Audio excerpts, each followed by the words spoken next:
My name is Natalie Rasmussen. I've been with GreenGrowth since inception, so I guess about 3 years. I've actually known Derek a lot longer than that. We started another firm prior to that and launched GreenGrowth under his guidance.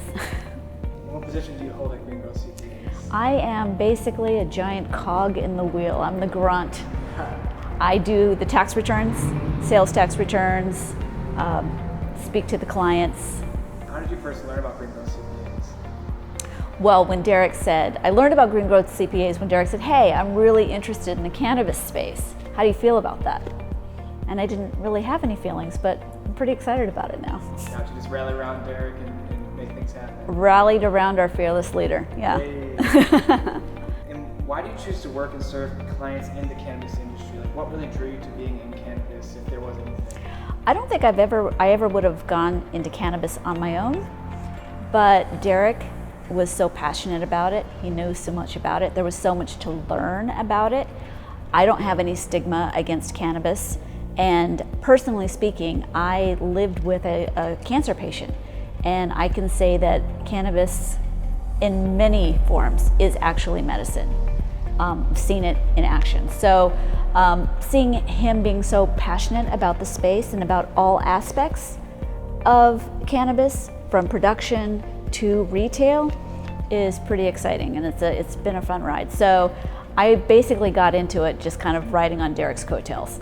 And what do you like most about GreenGrowth CPAs? Either the company, or working for the company, or just what they do in overall? I'm a little bit older than the rest of the team, so I kind of like being around the youngsters. I love the spirit. I love the millennial sort of attitude. I love being able to wear a t-shirt to work. I just love how casual it is, yet it's very, very serious. So when you have 30 minutes of free time, how do you pass your time? Do you have hobbies or fun activities that you like to do? When I only get 30 minutes?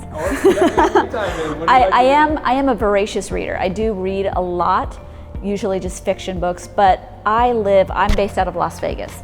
And I live 15 minutes away from some of the best hiking that the country has to offer. So I do a lot of hiking. I just bought a bike, so I'm riding my bike around my neighborhood. And if I get a lot of extra time, I like to nap. Okay. If you were a crayon, what color would you be? If I was a crayon, what color would I be? I would probably go with one of my favorite colors, which is a blue, like a royal blue.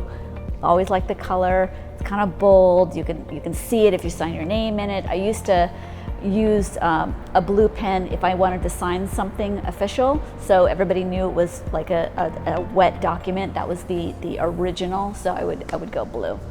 What is the best concert that you ever attended? The best concert that I've ever attended. This is going to be corny. I'm an 80s gal. I'm a little bit older than all of you, like I said, and my high school band was Duran Duran. And I was obsessed with Duran Duran. Posters just everywhere. And I lived in Las Vegas, and no concerts ever came to Vegas in the 80s. And then when they finally came, in the 90s and the 2000s, I've gone every single time, and I have the best time, and I sing every word, and it's corny, and I love it, and I have a great time. But now I have drinks. I drink while I'm singing and dancing. If you could be any animal, which would you be? Definitely I would be my dog. Your dog. My dog is definitely living its best life right now. If you could learn to do anything, what would it be? If I could learn to do anything, I have always respected people who know maybe more than 2 or 3 languages. I would love to be able to speak any language, so I could be dropped literally anywhere in the world and be able to converse with whoever I needed to converse with. I feel somewhat dumb being that dumb American in France, only saying bonjour. That's the only thing I know how to say. Any specific language? I would love how to speak French.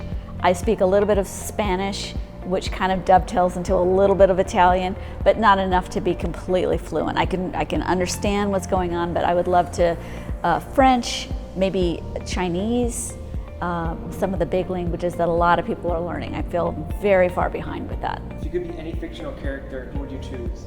Any fictional character, who would I choose? That's a good one. If I could be any fictional, Wonder Woman. She looks great, she slays her dragons and looks great doing it. If you could visit anywhere in the world that you've never been, where would you go? 100% Italy. That's the one place I haven't been, and I'm obsessed with it. Any specific aspect of Italy? I love the beauty of it. Of course, I love the food.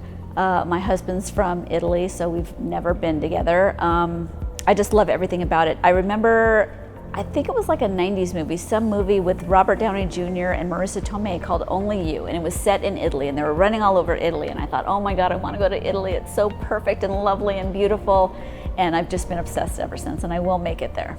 If you could meet anyone, living or dead, who would you like to meet?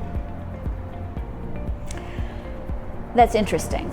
I think Leonardo da Vinci. He was a mathematician, he was an artist, he was an inventor, he did everything. He seems like he'd be really cool to have a conversation with, and it would be interesting to see if he could put up with my nonsense.